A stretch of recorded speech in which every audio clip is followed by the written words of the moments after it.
So we're going to do two main examples today of differential equations, and we want to think about them symbolically with separation of variables, graphically with slope fields, and numerically with something called Euler's method. The first example, example one, is dy dx equals x times y. There is our differential equation, diffeq for short, or ODE if I wanted to emphasize it's an ordinary differential equation. I will think also about an initial condition, y of 0 equals 3. That's my initial condition. Together, these two equations make what's called an initial value problem. I will just write IVP, but if you want to write that entire phrase out, it's initial value problem. You got an initial value, it's a problem. Okay, it's implicit that it's about a differential equation. So as we talked about the other day, what are you doing here? You're after solutions of this. You want to imagine, and I'm serious when I say this, the differential equation to be talking to you. It's speaking.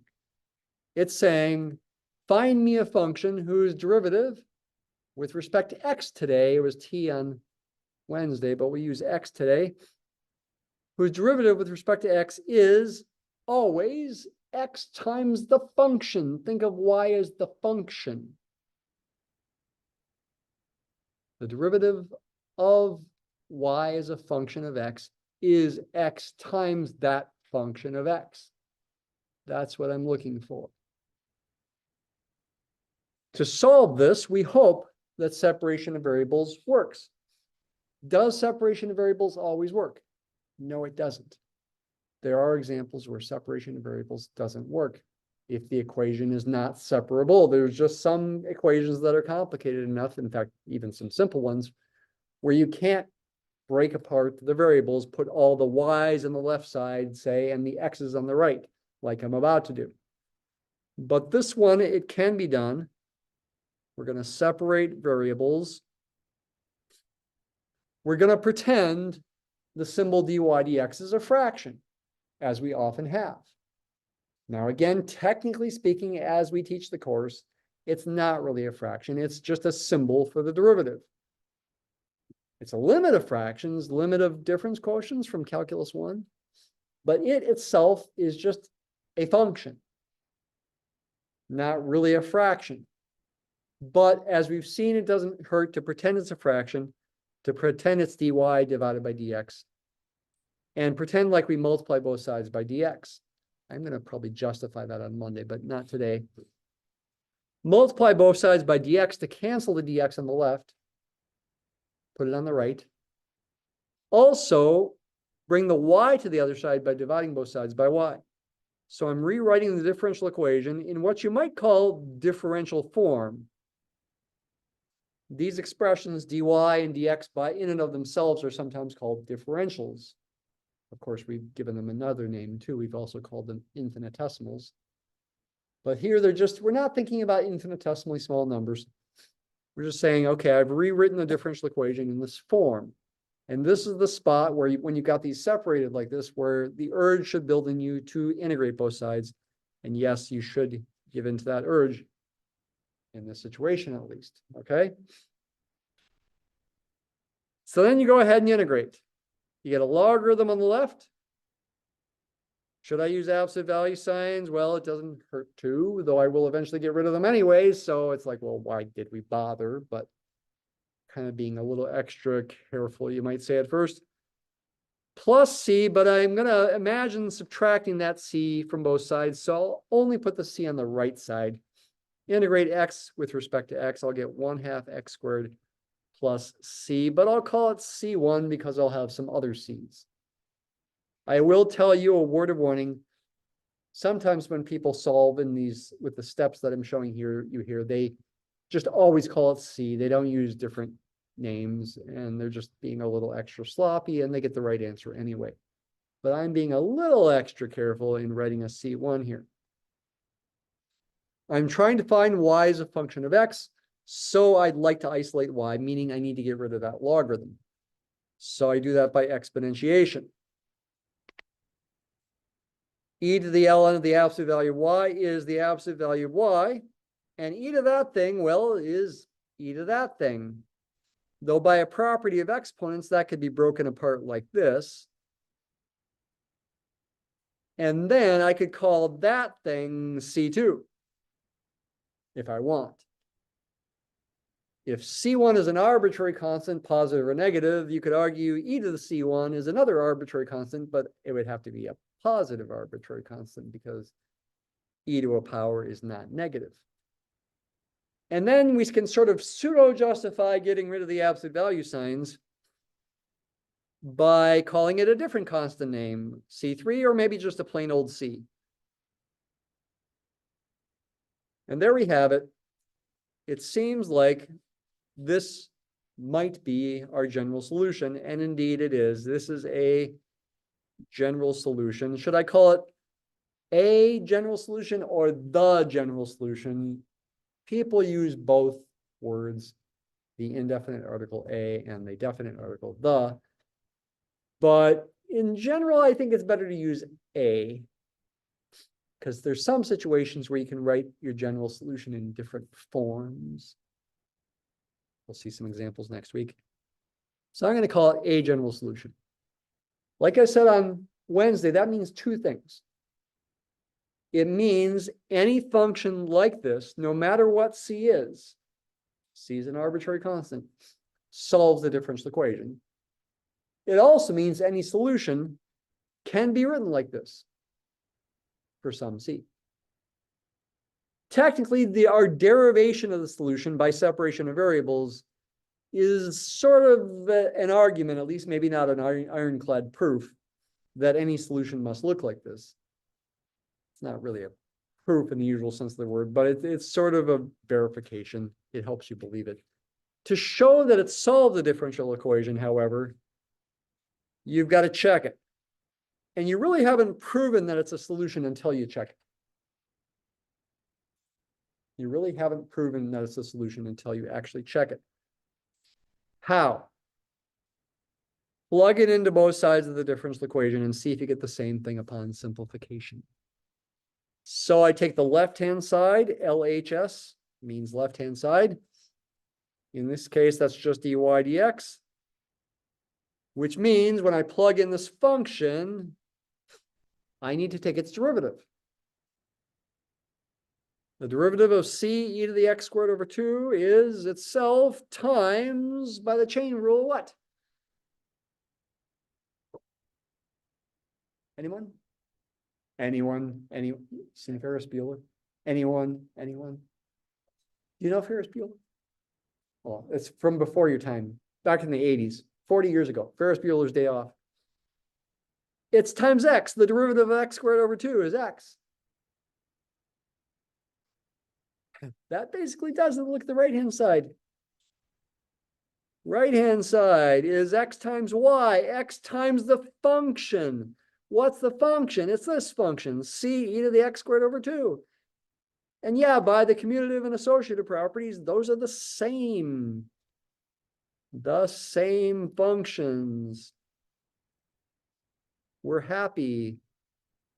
Happy face. We checked it. They're equal for all values of x. Pretty much every word that I say is important, including what I just said. These are equal for any value of x. That's what you're looking for, at least in the domains of the functions. If there's places where they're undefined, you can avoid those. And also, it doesn't matter what c is. Any arbitrary c in a function of this form will still give you a solution. But now we also want to solve the initial value problem. We want to satisfy the initial condition. General solutions represent infinitely many solutions because c can be anything. Initial value problems usually, but not always, have just one particular unique solution. Usually. There's some weird examples where they don't. We usually want to avoid those. So with the initial condition, y of 0 equals 3, I could write 3 equals y of 0. I could use the formula here and plug in x equals 0. E to the 0 is 1. So C does equal the initial value, though, as I emphasized on Wednesday, that's not always the case. So the particular and unique solution of the IVP is the one function y equals 3 e to the x squared over 2. That one function satisfies both the differential equation and the initial condition. Only one function does it. That's it.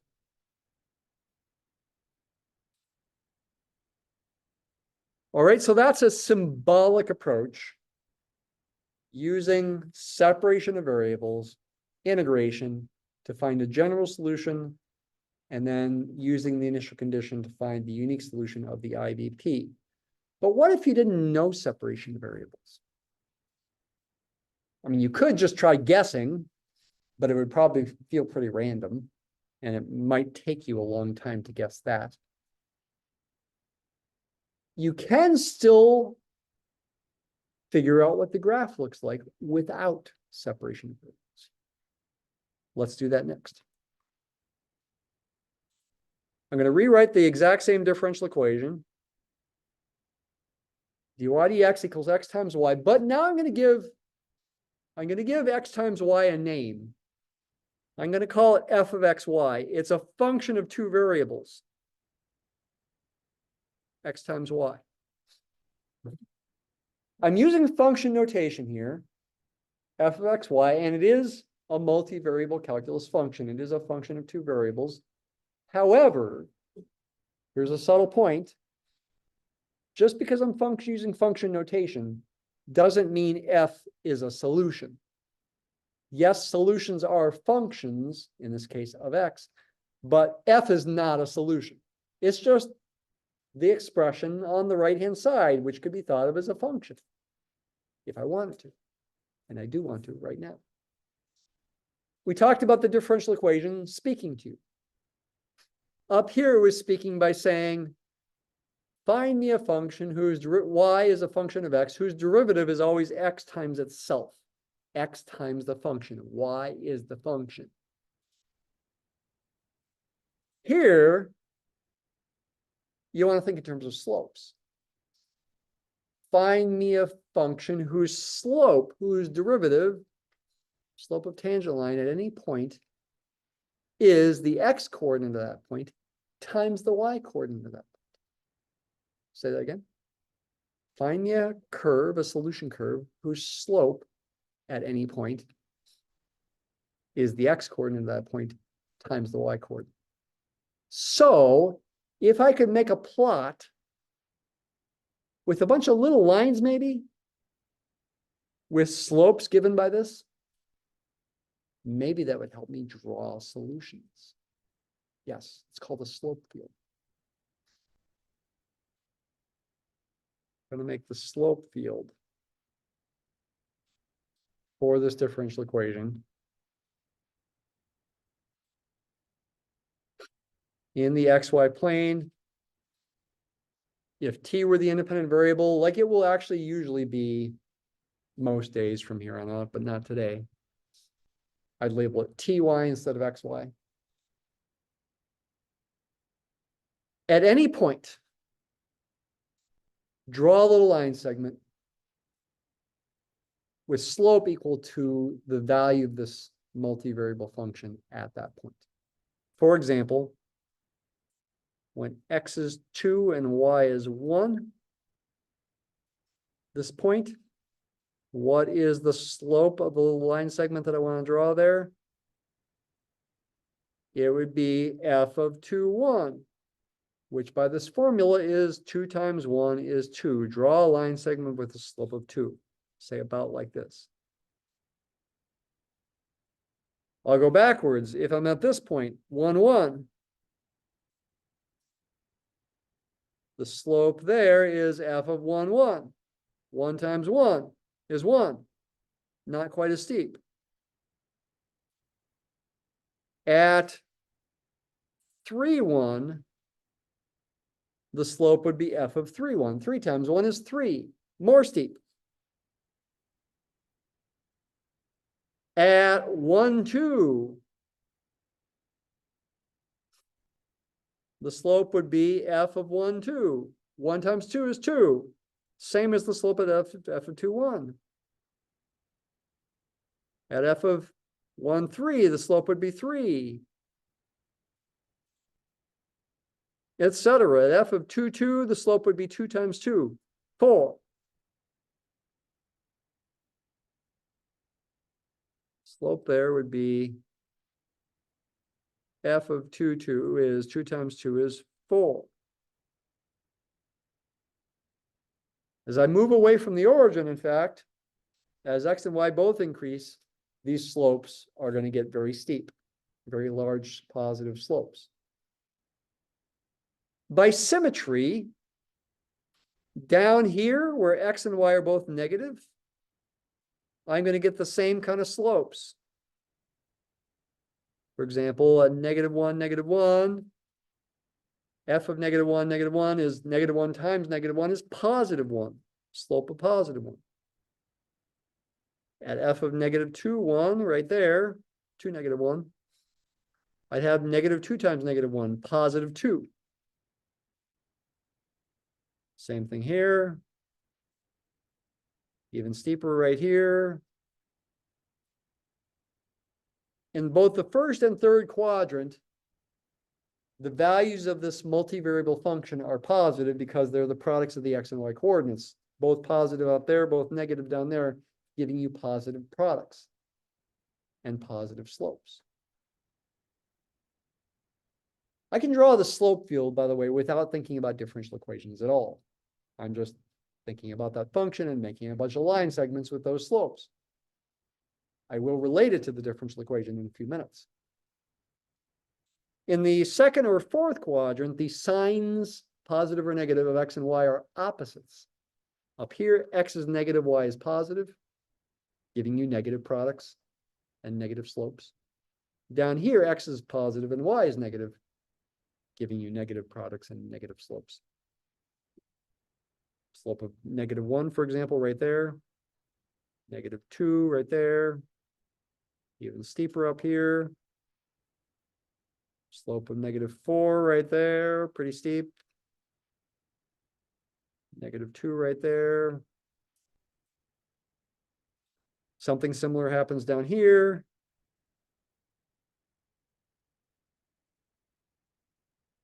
This is the kind of thing that you're going to see.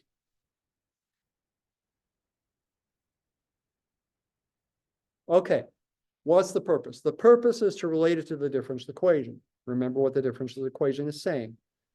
At any point, the slope of a solution curve, slope of its tangent line, is given by the x coordinate of that point times the y coordinate of the point. So, for example, at this point, that little red line has got to be the tangent line, a little piece of the tangent line at least, for a solution curve passing through that point 1, 1. So maybe, and if you look at the other slope marks, the solution looks about like this, near that point. In fact, along the y-axis, where x is 0, f of 0 anything is 0 times that anything is 0. The slope marks all have 0 slope along the y-axis. Also along the x-axis, where y is 0, you get 0 slopes.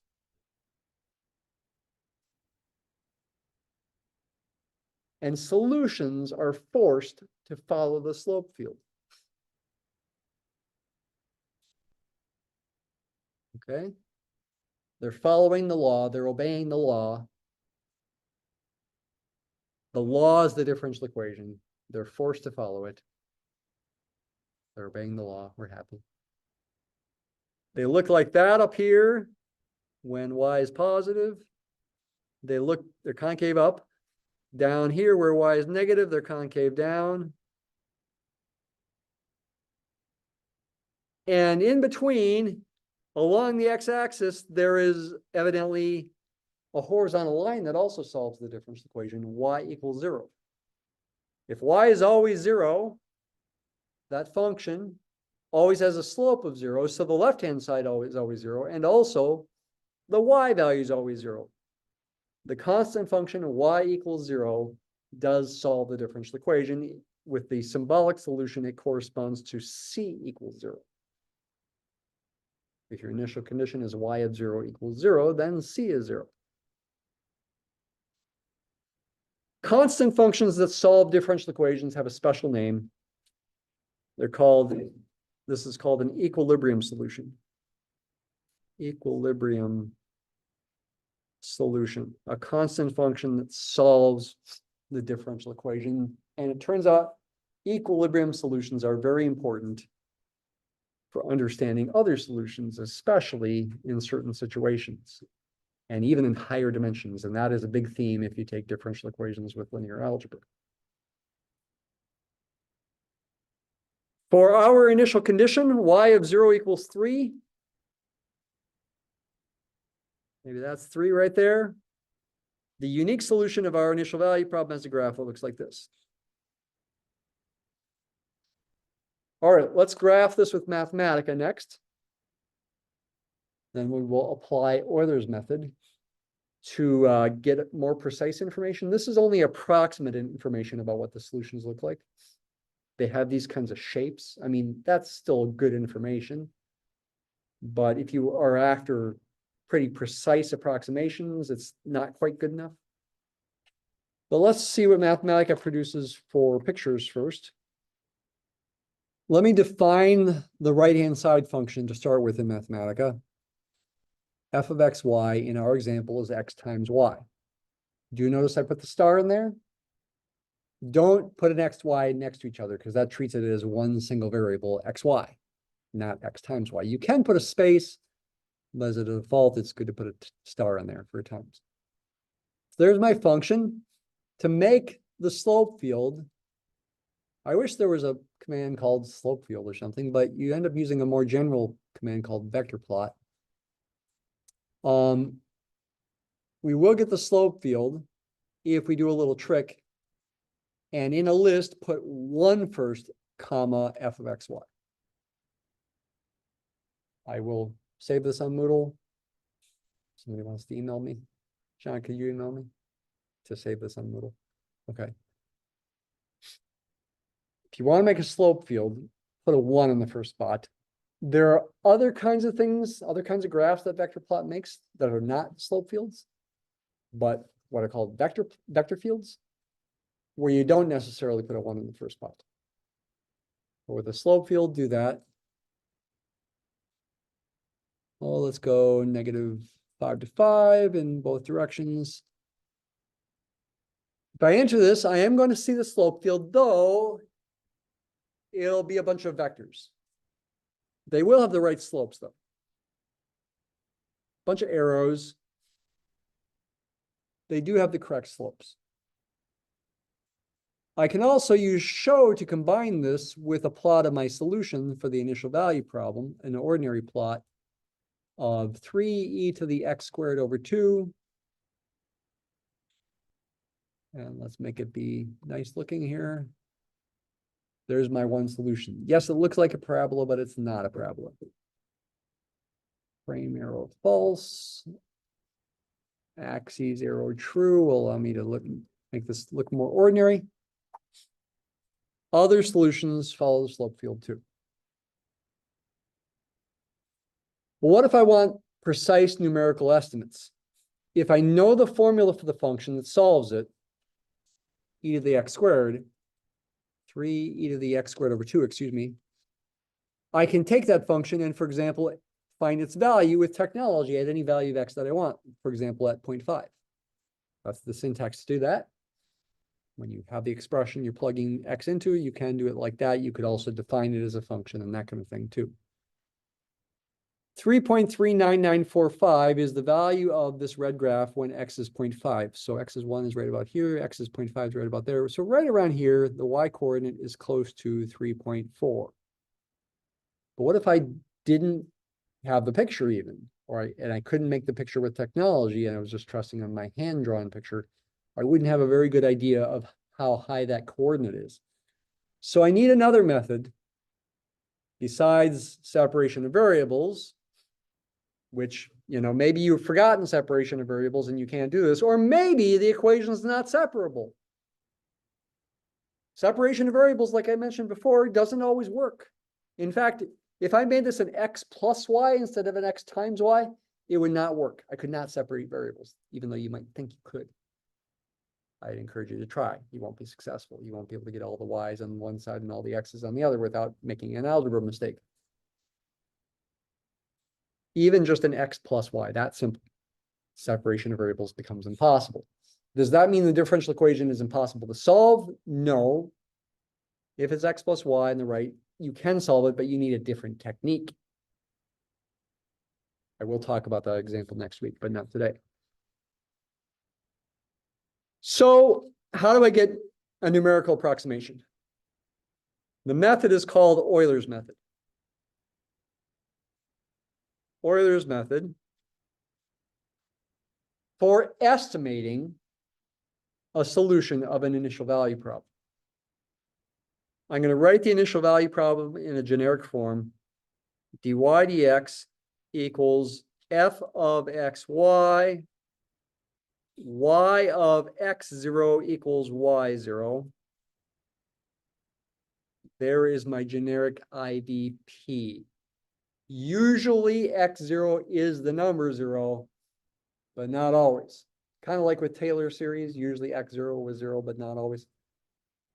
Actually, I forgot to say when we were doing Taylor series that when x0 is 0, when x0 is 0, they're also called Maclaurin series. So if you've ever seen the phrase Maclaurin series are actually Taylor series. Yeah. It's like, why have two different names? Taylor is more general. Maclaurin's very specialized. I don't know. I think Maclaurin figured it out first, then Taylor did generalize it. That might be the reason. So there's our differential equation. Do notice it is a first order differential equation involving a first derivative. Euler's method doesn't work in the way that I'm showing you here if it's a second order equation with a second derivative. Though you can still apply Euler's method if you do some tricks, essentially making the problem higher dimensional. You can use a higher dimensional version of Euler's method. Let's say x0 or x0 is right there. y0 or y0 is right there. And there's our initial condition, effectively, at that point right there. I'm trying to estimate the solution that satisfies the differential equation, whose derivative with respect to x is always, as a function of x, the same thing you get when you plug in x there and the function there in place of y, which we can't really do here in the abstract because we don't know what f is. But if I plug this point into f, that does tell me what the slope should be in the slope field. The slope of this is going to be f of x0, y0. And I also know that the solution has to have this line segment as a tangent line if it goes through that point. It'll be the tangent line at that point because the differential equation is saying the slope, the tangent line, the derivative, at any point xy is the value of f of xy. That slope has got to be the slope of the solution curve. It's got to look, say, like this. This might be the true solution. True solution. And effectively, the tangent line is an approximate solution. Because tangent lines approximate curves near the point. How well? It depends. It depends on how curvy the solution is. What's its concavity? What's the size of its second derivative? Affects how good the approximation is. In general, this is only going to be a good approximation for a short distance. Say from x naught to x sub 1. And let's in harmony with numerical integration, let's call this distance delta x.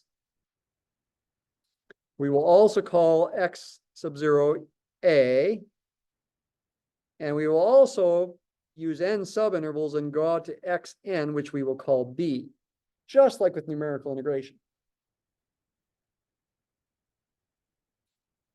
X-axis here. Just like with numerical integration.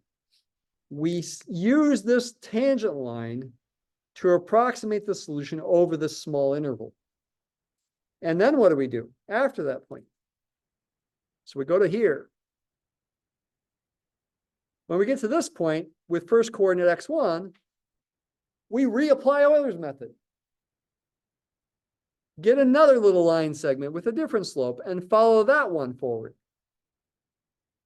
for delta x units. It's technically a tangent line for a different solution, but you hope it's still not too bad of an approximation to the purple curve. And maybe the smaller delta x's, the better this will do overall. Yeah, that's the idea. Though doing better comes with a price. It takes more work. Lots more work by hand. Tire yourself out, which is what computers are for. Though technically it takes computer computation time as well, though that's, of course, very quick. What is delta x? Just like with numerical integration, it's going to be b minus a over n. So that means each x, xi say, or let me use a k actually, xk is the preceding value of x, k minus 1 plus delta x. What about the y coordinates? These are the x coordinates. What about the y coordinates? That's the crux of the matter. The kth y coordinate, where k starts at 0, so it's really the k plus first y coordinate, is the previous y coordinate plus some change in y. But what is the change in y? Look at the picture. Focus on this first part, this first step. We're using this red tangent line. It's a straight line. The change in y is this vertical distance in this right triangle here that I'm drawing. That right there. Since the slope is rise over run, we can find the rise as slope times run. Slope equals rise over run. So the rise is the slope times the run. And I can use that here. I can do the slope times delta x. Slope times the run. The run is delta x. But what is the slope? It's given by the right-hand side function. That's how I got those slopes.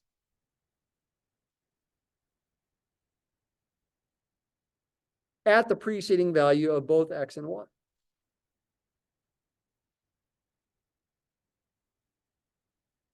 And this equality,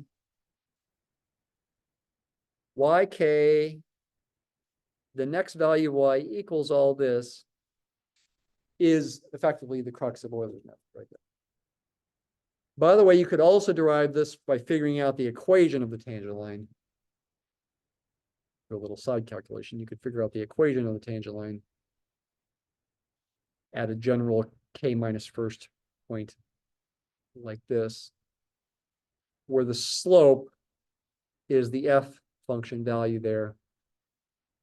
And you replace x with xk. So this is saying y equals y sub k minus 1 plus f of k minus 1 comma y of k minus 1. That's the slope times x minus x sub k minus 1. When you apply this, it's best to make a little table. Made a table in the last class. It doesn't quite look like the book's version of the table. You're free to use either version. You can apply this by making a table. Maybe a column for the value of k, the value of x sub k, the value of y sub k, maybe leave a little bit more space, and the value of delta y sub k. I probably should label the delta y with a k minus 1 as well, but I won't bother. I'll just use this. This is what goes right there. That's the delta y. I guess I'm using a k subscript instead of a k minus 1. That's okay as well. K starts at 0. And if I'm going to, let's approximate the solution with 2 steps. A is going to be 0 and B is going to be 0.5. I'm trying to approximate the solution at x equals 0.5. So K starts out at 0 and does 2 steps, becomes 1, then 2. X starts out at 0. X sub 0 is A, is 0, and keeps going up by delta x, which is 0.25. B minus A over N is 0.5 over 2 is 0.25. So the x's are easy to figure out. The y's are the main thing you got to focus on. I'm going to do the same initial value problem as before. F of 0 is 3. Or y of 0 is 3. I now need to plug this point effectively into this function. I find f of 0, 3, and multiply by 0.25, the value of delta x. The function, though, is x times y. It's the same example as before that I'm considering here. The function is x times y. If I use that, I get, well, 0 times 3 is 0. So the first change in y is 0. In other words, y is unchanged. 3 plus 0 is 3. The 0 is what goes right there. Will it keep being 0? No. The next step, we evaluate f at 0.25 comma 3, this point, times 0.25. We need to multiply some numbers that will give us a small answer, but it's not 0. F of 0.25 comma 3 is 0.25 times 3 is 0.75. Multiply that by 0.25 and get 0.1875, not 0. That's the next change in y. So the next value of y is 3 plus 0.1875 is 3.1875. And I could keep going to approximate the solution for larger values of x, though the approximation does get worse and worse if I do. Why? Because you're using a bunch of line segments to approximate a concave up graph that, in fact, grows pretty rapidly. E to the x squared over 2. I mean, it's faster than plain old exponential growth, right? Because it's x squared. Let's see with Mathematica how well it does. First of all, the error itself I can figure out pretty quickly, because the actual value is this 3.39945. I did that, what, 15 minutes ago? Euler's method is this 3.1875. What's the error? Remember that error is actual minus approximate. This difference is the error. It's not terribly big, but it's also not as small as we might like. About 0.2 is the error. How can we make it a smaller error? By doing more steps, using a smaller delta x. By hand, that's a lot of work. But we can get Mathematica to do it for us. Here is how I implement it.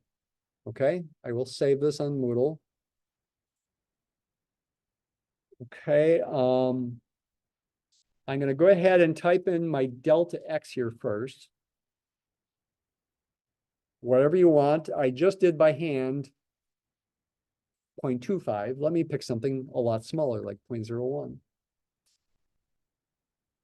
Then I'm going to type in my f of x function. I've actually already typed it in. I've entered this already, but it doesn't hurt to re-enter it. X times y. Then I'm going to do something a little weird, but to me is the best way to do it. I'm going to define another function that I like to call EM, though that's not standard. Not DM, but EM. For Euler method. Isn't that clever? That takes two-dimensional inputs and gives two-dimensional outputs. The x and y coordinates of the points that I get from Euler's method. I want to specify them as two-dimensional by using curly braces like this. And the output's going to be two-dimensional as well. What is it going to be? It's effectively going to be updating x by delta x, adding delta x, and updating y by adding delta y without using subscripts. Because the iteration function that Mathematica has, NestList, which some of you know about from Calc 1, will iterate this without having to use subscripts. So I update x by adding delta x. I update y by adding delta y. Should I type it that way? No, because I'm not saying what delta y is and it changes. I need to use that thing right there. That's delta y. F of xy times delta x. No subscripts. I don't need them. It's this EM function that's going to get iterated with a built-in command called NestList. I type NestList with capital N and a capital L. EM, the function I'm iterating. Takes two-dimensional inputs, gives you two-dimensional outputs, so I can keep plugging these points into it over and over again. The starting value is the initial condition. X is 0, y is 3. If delta x is 0.01, to get to 0.5, I need 50 steps. Put comma 50. To get to x equals 0.5, starting at 0 with delta x is 0.01. So I'm going to see a list of actually 51 points. There they are. It's the last one I'm interested in. Right here. So with Euler's method for this example, and delta x is 0.01, it's estimating the solution value at 0.5 to be 3.39027. The actual value is the 3.39945. What's the error? Actual minus approximate. Now you're getting less than 0.01. Euler's method acts similar to numerical integration with the left or right-hand rules. If you double n, you'll cut the error in half. If you multiply n by 10, you'll cut the error by a factor of 10. So if I do one more example here, make delta x 10 times smaller, and do 10 times more steps, 500 steps. I should get an error that's approximately this much with one more zero. Let's also copy the actual value. A lot of points now, 501 points. The error is the actual value minus the approximation. I'm expecting an error of about 0.0009 approximately. Yeah. Did 5,000 steps, it'd be one more zero in there for the error. Are there better methods than Euler's method? Yes, for sure. Just like there's better numerical integration methods than left and right hand rules. There's midpoint, trapezoid, and Simpson's rule. For Simpson's rule, you do 10 times the work. The error goes down by a factor of 10,000, 10 to the fourth. There are similar numerical methods for differential equations, where if you increase n by a factor of 10, the error goes down by 10,000 as well. The most famous is called the Runge-Kutta method. Runge-Kutta. Anyway, let's go on to example 2. That was a long example 1, wasn't it? That was all one example. 3 different approaches: symbolic, graphical with the slope field, and numerical with Euler's method. Next example, example 2 we'll go through quicker. Example 2, dy dx equals, let's say, instead of x times y, how about x divided by y? Oh, and that might get a little weird, because you don't want to divide by 0, right? What if y is 0? What if you're on the x-axis? The slope is infinite? Really? Is it? Let's see what happens. Let's try separating variables. I also will use the same initial condition as before, y of 0 equals 3. Try separating variables. Get the y's on the left side, the x's on the right. I guess I get this, y dy equals x dx. Right, I've divided both sides, I multiply both sides by dx and multiply both sides by y. Canceled. Effectively cross multiplication. Integrate both sides. 1/2 y squared equals 1/2 x squared plus c1. I guess so. I want to solve for y. I better multiply both sides by 2. Y squared equals x squared plus 2c1. Maybe I'd write that as a c2, or maybe I'll just call it a plain c right now. C equals 2c1, you might say, but we could be sloppy there. Almost done. Now take the square root. But in general, if I have negative initial conditions, I need to allow for the plus or minus square root. So effectively, what I've got here is 2 equations for the general solution. You could call this a general solution, though it does involve effectively 2 kinds of functions, the plus square root and the minus square root. I guess we use the plus square root if the initial value of y is positive, like it is, and the minus square root if the initial value of y is negative. And I guess neither one if y of 0 is 0, I guess. Maybe that's not so clear. All right, let's check it. Does it really solve the differential equation? I guess I will check both cases at once. Let's write this as a 1/2 power to help us differentiate it. Go over here and check it. Check. Left-hand side of the differential equation is dy dx. So I have to take the derivative of this. Just leave the plus or minus there as is. Plus or minus 1/2 x squared plus c to the negative 1/2. Don't forget the chain rule times 2x, the derivative of the inside function. The 2's cancel.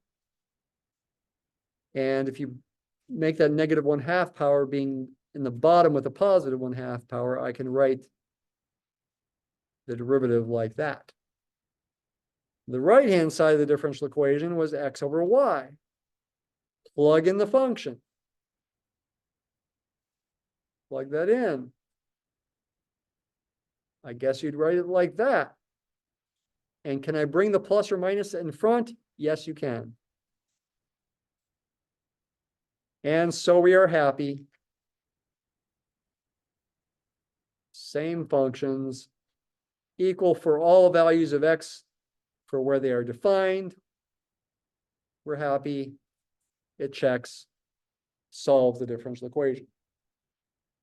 And again, you really haven't proven that it's a solution until you check it. All right, initial value problem. 3 is y of 0. I guess that means I better use the positive square root. Positive square root of 0 squared plus c is square root of c, and therefore squaring both sides, it looks like c needs to be 9. Unique solution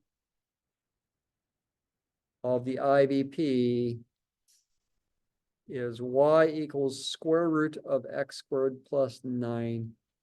We've already verified that that kind of function solves the differential equation. You can also double check it satisfies the initial condition. Replace x with 0. Get square root of 9, which is 3. Yes, -3 is another square root of 9, but it's not the square root of 9 with the symbol square root. If you want -3, you write it as minus square root of 9.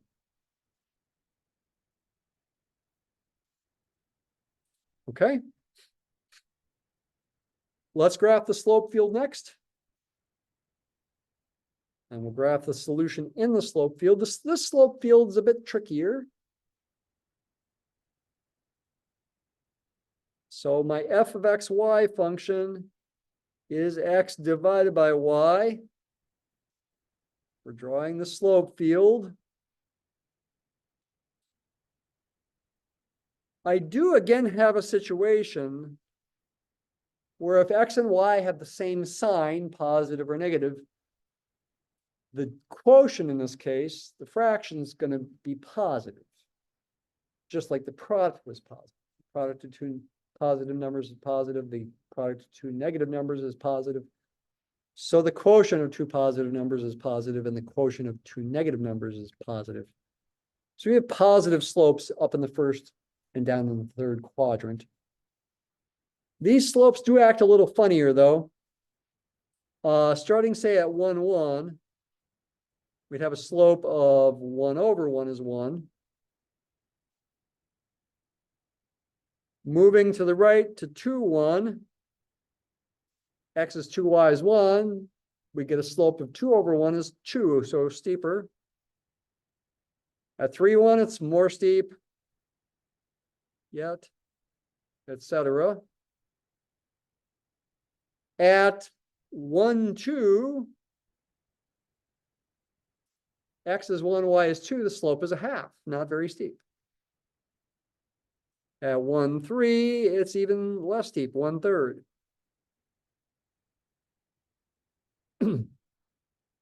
2, 2, it's 2 over 2 is 1.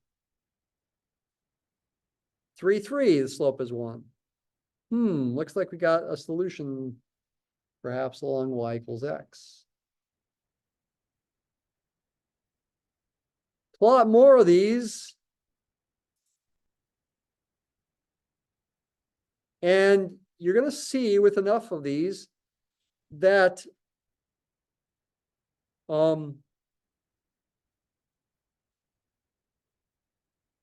solutions are actually, and they have 0 slope when along the y-axis where x is 0, by the way. 0 slope there. Solutions are concave up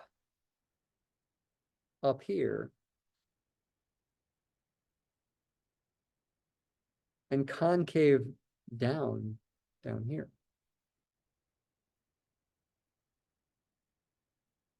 And yeah, y equals x does appear to be a solution, though I'm purposely in all these drawings kind of avoiding the x-axis where y is 0. because I'd be dividing by 0 there. Do I really need to do that? Do I really need to avoid the x-axis? I technically can, it turns out, continue the graph to the x-axis, though on the x-axis, the tangent line is vertical. The slope marks, if you want to draw them, would be vertical along the x-axis. Slope is technically undefined. Effectively, on these solutions, the slope approaches infinity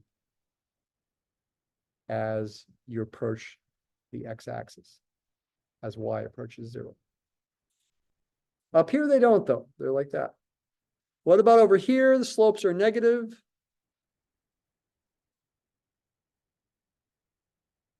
This kind of thing.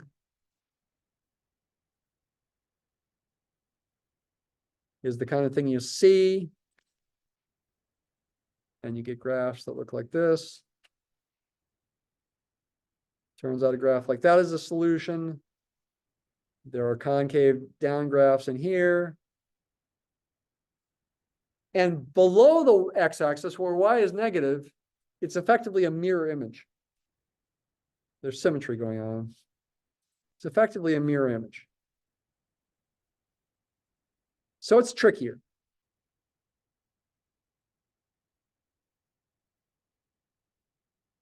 Now you might be tempted to say that if I connect this curve like this, that entire thing is a solution. And the answer to that really a solution is both yes and no. It's no, not a solution in the sense that it's not a function of x. It fails the vertical line test. But in some sense, it is a solution because it is a single curve. So whether the answer to that being a solution or not is yes or no, depends on how you think of it. I guess I would prefer you think of it as not a solution because it fails the vertical line test. It's made up of two pieces, two separate functions, each of which individually is a solution. Though again, with the caveat that at the x-axis where y is 0, we've reached an infinite slope, and it's only just natural that we extend it to that point rather than it truly satisfying the differential equation anymore, because that's undefined. So that's what the slope field looks like. Let's check and see if Mathematica gives us the same kind of picture. So I'll use VectorPlot again, but I got to change the function. F of xy is now x over y. I also have to change this function. The square root of x squared plus 9.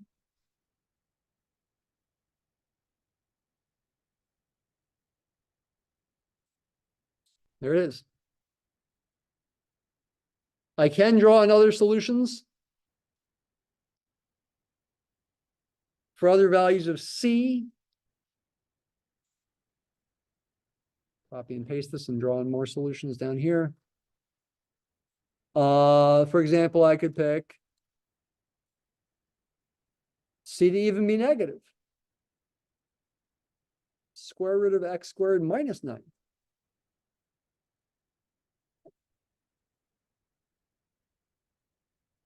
That's going to be an example of a function that's got vertical tangent at y equals 0. It's not defined everywhere. At least it doesn't give you a real number output everywhere. It gives you an imaginary number output, but we're not thinking about imaginary numbers here. I could also graph the reflections of these things across the x-axis with negative signs in front of them.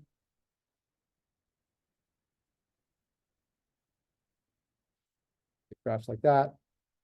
I could also graph x and negative x. But again, in a sense, you want to avoid the x-axis in some sense.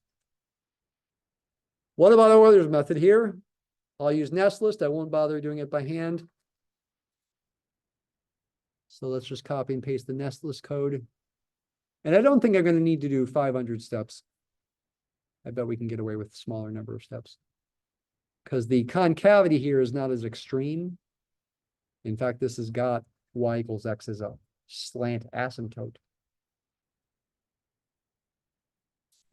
Change this to x over y. I'll go back to, well, even maybe a small number of steps doesn't do too bad. Let's go back to 0.25 and see how it does. 0.25 for delta x, just do 2 steps of Euler's method. Our approximation for the solution value at x equals 0.5 is 3.02083. How close is that? The quote unquote true value is 0.5 squared plus 9 square root. The error is actual value minus approximate value. So even with just 2 steps of Euler's method, the error is just 0.02. Right? It's not as extreme because the graph's not increasing as fast. I will tell you, I am going to give you some problems that involve some pictorial slope fields in the book, where you might have to draw solution curves like this one that follow the slope field. Probably it is best to try to trace these graphs to some degree on your paper, not necessarily every little line segment, but the general idea of them by like putting this up to a window or something and putting your paper on top of it. Again, you don't have to draw every line segment, just try to get the basic idea of what you see. And there are some other ones where you might have to like pick which slope field is correct, like number 26 here. Don't do that by trial and error with points. Think about it. For example, the differential equation here has 0 slope. Think of the y prime as a dy dx. When that's 0, in other words, when y equals negative x, along that line with the slope of -1 to the origin are the slope 0. Looks like only for this one. I told you the answer. Okay. But you can also check that the slopes are undefined along y equals x, where you'd be dividing by 0, which is that line there. Spend the time thinking about it rather than just plotting points.